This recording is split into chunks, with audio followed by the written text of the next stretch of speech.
My name is Lauren Matthews. I'm 26 years old. 2 weeks ago, I stood in line at the DMV with my parents and my sister while my mother explained to everyone within earshot why I needed to sign over my car. Not because I didn't need it, not because I was upgrading, but because, as she announced loudly enough for the entire waiting room to hear, Lauren is being selfish and difficult. Her sister needs a car more than she does. Family shares. That's what good people do. 18 people in that DMV heard her say this. Strangers, employees, other families waiting for service. Everyone witnessed my mother publicly shaming me for refusing to give away my car. My father handed me the title transfer paperwork and said, "Stop making a scene, Lauren. Just sign the papers. Your sister starts her new job Monday and needs reliable transportation. You work from home. You barely drive.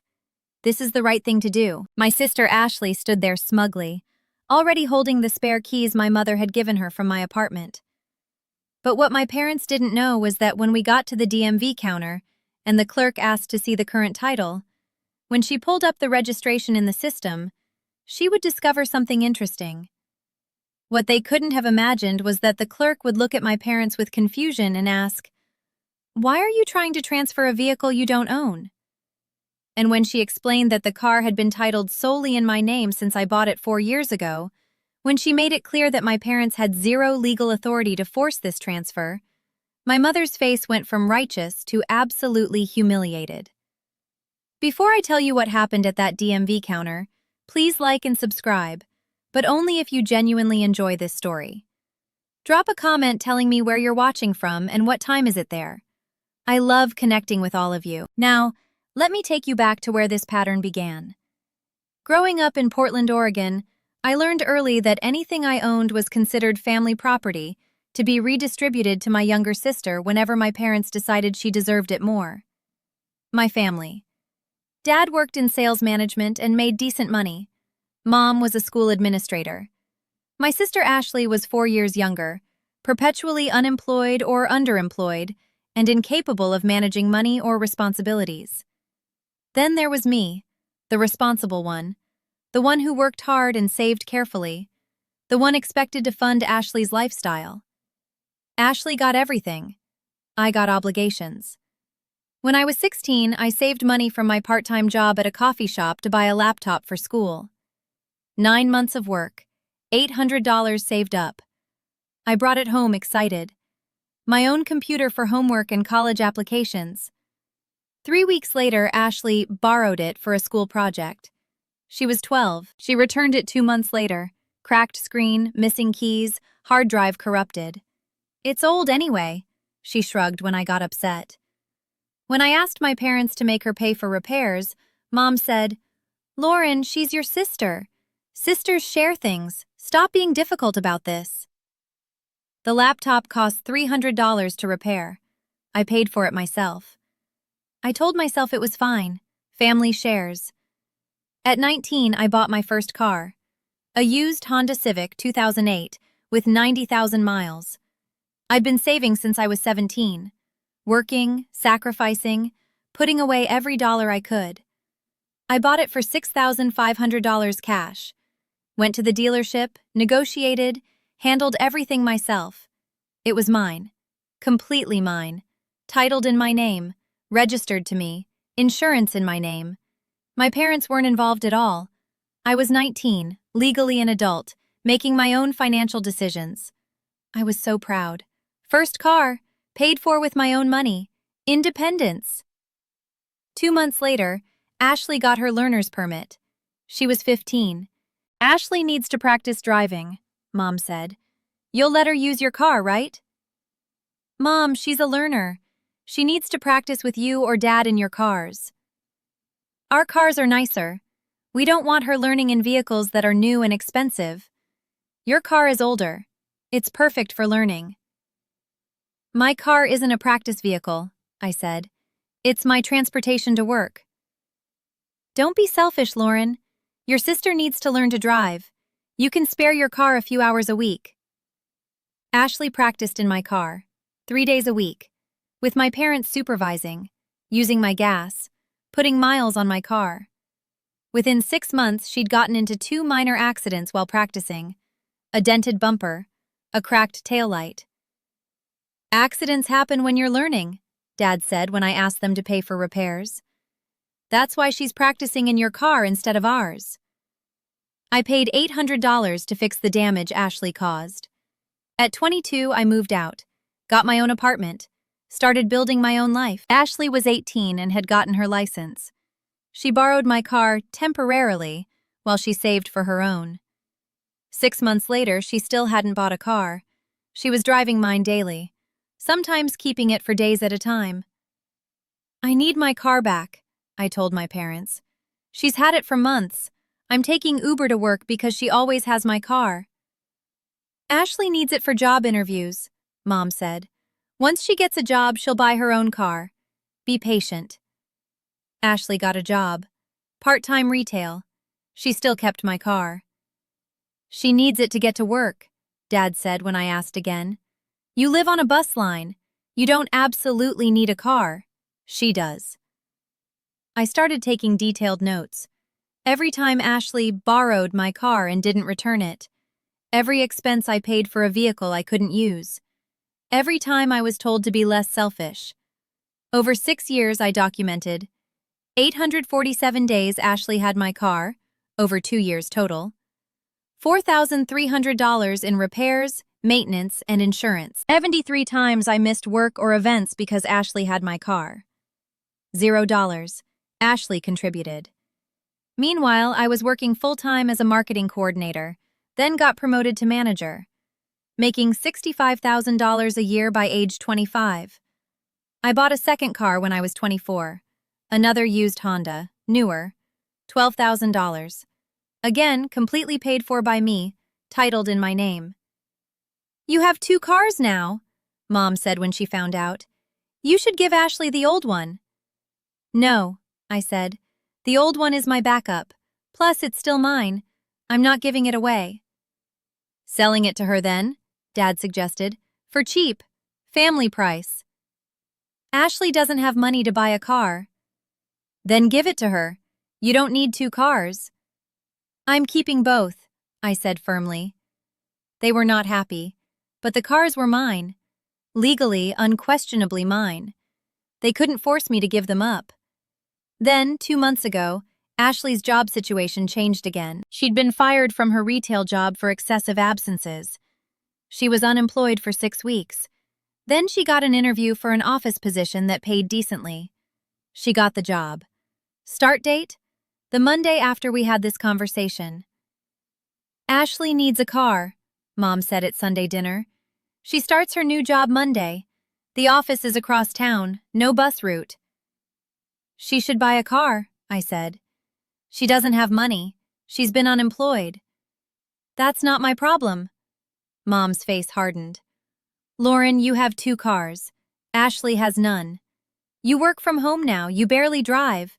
She needs transportation to get to work. You're going to give her one of your cars. No, I'm not. Yes, you are, Dad said. We've decided. You're giving Ashley the newer car. You can keep the old one if you want, but the good one goes to Ashley. You've decided? You don't get to decide what happens to my property. We're your parents. We're telling you what's right. Family takes care of family. Stop being difficult. I'm not giving Ashley my car. Then we'll all go to the DMV and transfer the title, Mom said. This week, you're going to do the right thing or you're going to be cut off from this family. I stared at them. You're threatening to disown me if I don't give Ashley my car? We're telling you there are consequences for selfishness, Dad said. I left that dinner shaking. They actually thought they could force me to give away my car that I bought, that I paid for, that was titled in my name. They called me daily, demanding I meet them at the DMV, telling me Ashley needed the car, calling me selfish, ungrateful, difficult. Finally, I agreed to meet them, not because I was giving up the car, but because I wanted to see what would happen when they tried to force a title transfer for a car they didn't own. I called a friend who worked in automotive law. Can they force me to transfer my car? Not unless they're on the title, she said. Are they? No, it's only in my name. I bought it, I'm the sole owner. Then they have zero authority. The DMV won't process a transfer without the legal owner's consent. If you don't sign, the car stays yours. What if they try to forge my signature or something? That's fraud. Don't sign anything you don't want to sign. And maybe record the interaction. You might want documentation. The DMV appointment was on Thursday afternoon. My parents had made the appointment, told Ashley to come. I arrived to find my parents and Ashley already there. Ashley was excited, looking at car insurance quotes on her phone. Finally, Mom said when she saw me. We've been waiting, let's get this done.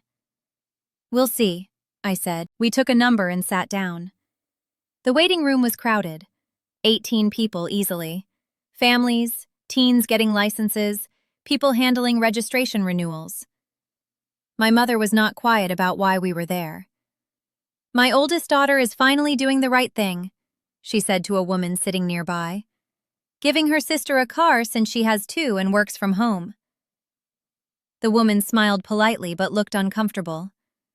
When our number was called, we went to the counter. The clerk was a woman in her 50s named Denise.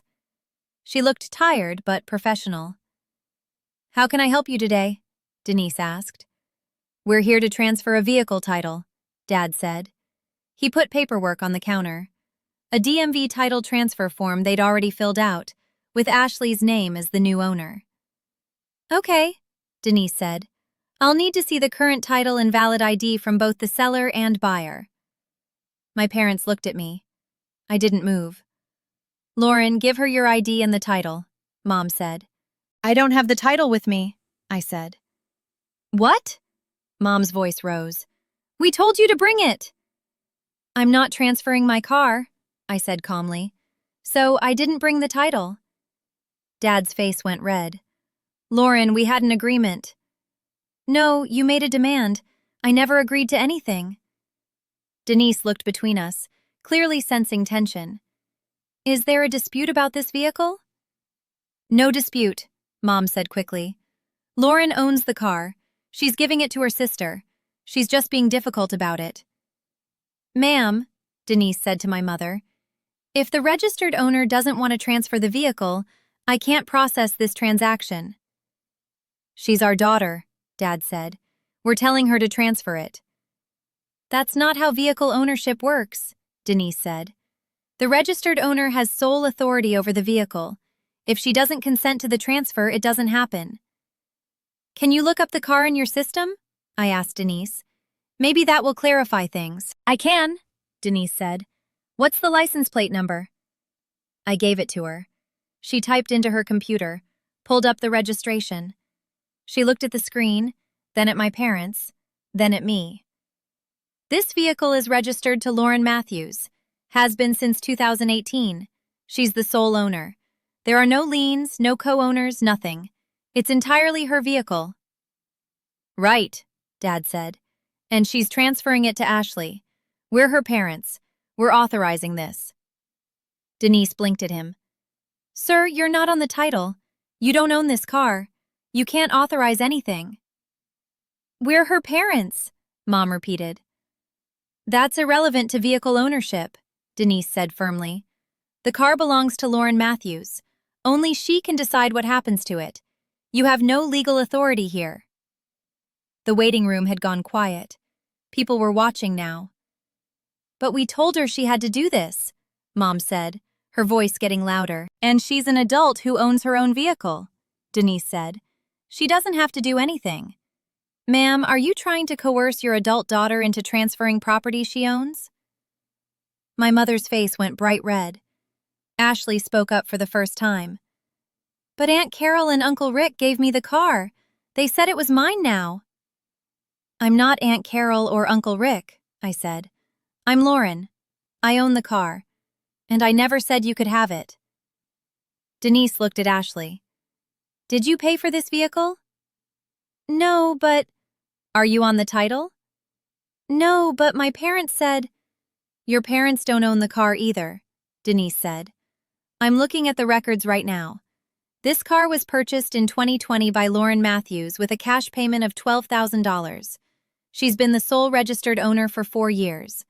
Your parents have no legal connection to this vehicle at all. She looked at my parents. Why are you trying to transfer a vehicle you don't own? We're not trying to transfer it, Dad said, his voice tight. We're telling our daughter to transfer it to her sister. That's different. Is it though?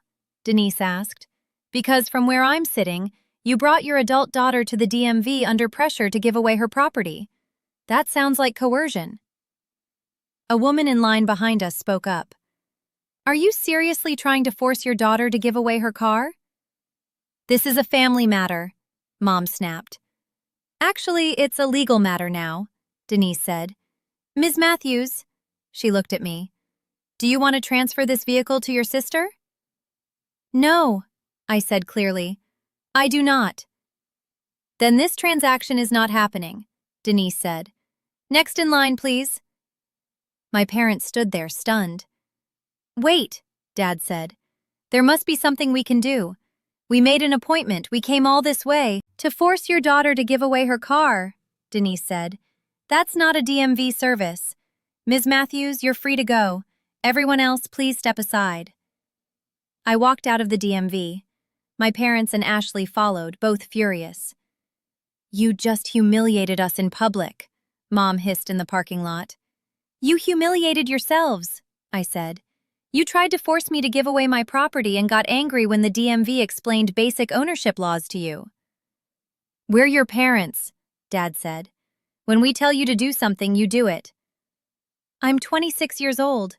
I own my own car, my own apartment, my own life. You don't get to tell me what to do with my property. After everything we've done for you, Mom said. We raised you. We put a roof over your head. Until I was 18, I interrupted, which was your legal obligation. I don't owe you my car because you fulfilled basic parental responsibilities. Ashley was crying. I need a car for my job. Then buy one. Get a loan. Save money. Do what everyone else does. But you're not getting mine. You have 2 cars, Ashley yelled, that I bought, with my own money, that are titled in my name. You have 0 cars because you've never saved for one. That's not my problem to solve. People in the parking lot were watching now. This was becoming a scene. If you don't give Ashley that car, Dad said, voice low and threatening, you're out of this family. Done. No more family dinners, no more holidays. You'll be dead to us. I looked at him, at my mother, at Ashley crying fake tears. Okay, I said. If that's the price of keeping my own property, I'll pay it. I got in my car, the one they wanted me to give away, and drove off. They called and texted for days. Voicemails about what a terrible daughter I was. Texts about how selfish and ungrateful I'd become. Messages from relatives about family obligation. I blocked them all. One person who did reach out was my Aunt Linda, my dad's sister. Lauren, I heard about the DMV incident, she said when I called her back. Is it true they tried to force you to give Ashley your car? Yes. They brought me to the DMV with paperwork already filled out, expecting me to just sign over my car. The car you bought with your own money? Yes. And they threatened to disown you when you refused? Yes. Linda was quiet for a moment. Your parents have always favored Ashley. I've watched it for years. But this is different. This is them trying to steal your property. Legally, they couldn't steal it, but they sure tried. I'm glad you stood up for yourself, Linda said. You don't owe Ashley your car. You don't owe your parents anything just because they did the bare minimum of raising you. Thank you for saying that. Also, Linda added, I'm telling the family what really happened. Your mother is spreading a story that you viciously refused to help your sister and caused a scene at the DMV. That's not what happened. What happened is they tried to force you to give away your property and got shut down by a DMV clerk who understood basic ownership laws. Linda was good to her word. She told the family the real story. Some believed her. Some sided with my parents. The family split. Those who'd watched my parents favor Ashley weren't surprised. Those who'd bought the Lauren is selfish narrative were shocked. My cousin Rachel reached out. "I'm sorry I didn't see it before. The way they treat you versus Ashley, it's not okay." Other cousins apologized for judging me without knowing the facts. My parents sent one final email 3 weeks after the DMV incident. "You have shown your true colors. You chose a car over your family, over your sister's ability to work and support herself. We hope you're happy with your decision to abandon your family over material possessions." I replied, "I chose my own property over your demand that I give it away. You abandoned me the moment you decided my possessions existed for Ashley's benefit.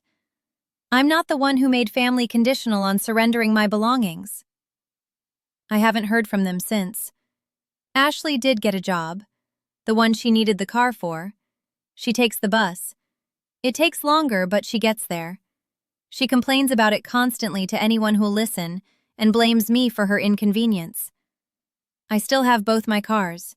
I drive them both. One is my daily driver. One is my backup for when I need it. Both are mine. Both stay mine. I'm building a life with boundaries, with people who respect that I worked hard for what I have, with family members who understand that loving someone doesn't mean having unlimited access to their possessions. Here's what I want you to understand if you're watching this. Your belongings are yours. Your car is yours. Your property is yours. Family doesn't get automatic rights to what you've worked for and paid for. If your parents demand you give your possessions to a sibling, that's not family helping family. That's theft with emotional manipulation. I bought my car with money I saved from working. I paid $12,000 cash. I've maintained it, insured it, cared for it for 4 years. It's mine. My parents thought they could override ownership laws with parental authority. They thought they could shame me into giving up my property. The DMV clerk shut that down in 30 seconds by explaining what my parents should have already known. They don't own my car, so they have no authority over it. If your family is pressuring you to give away your belongings, remember, ownership is legal, not emotional. If your name is on the title, it's yours. They can demand all they want. They can't force you to surrender what's legally yours. Set boundaries. Protect your property. Don't let family guilt make you give up what you've worked for. I'm 26. I own 2 cars. I have my own apartment. I have a career I'm proud of. And I have a family that respects me. Aunt Linda, my cousins, the relatives who understand that love doesn't come with strings. My parents chose Ashley's convenience over my rights as an owner. They're living with those consequences. And I'm living with my car. Both of them. Know your worth. Protect what's yours. And don't sign DMV paperwork under pressure. Drop a comment and tell me your story. Have family members tried to force you to give away your belongings? How did you stand your ground? I read every comment and I'm rooting for you. Thank you for listening to mine.